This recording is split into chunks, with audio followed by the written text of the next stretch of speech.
Attachment is not a joke. Losing your favorite person can bring you mental destruction. Binuo mo yung mundo mo kasama nung taong yon. In fact, yun din yung rason bakit ka masyadong na-attach sa kanya. Kasi if you try to look at it this way, hindi naman siya ganun ka-special eh.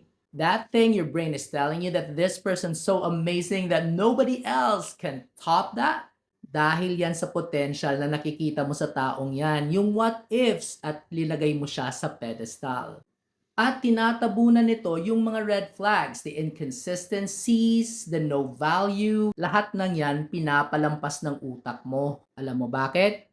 Eh kasi potential lang yung nakikita mo. Yung potential na binuo mo sa utak mo. So when this person disrespects you and it's time for you to let go, you just simply can't.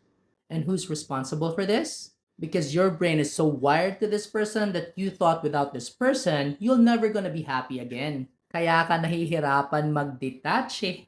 But you gotta start somewhere, especially if there's no respect anymore. Mag no contact ka. Take some time for yourself para mag-isip. When you remove all the chaos, all the voices, at mag-isa ka na lang natitira, then your brain will slowly unfold all the red flags that you have been missing. Kahit gaano kasakit, huwag mong i-break yung no contact mo. Huwag kang mag-message, huwag kang pumunta kung saan nasan siya. Kasi magre-reset back to zero ka. And if paragi kang nagzi-zero back, then maglo-loop lang ang no contact mo. So do me a favor, babe. I know detaching is going to be hard, but it needs to be done for your peace of mind.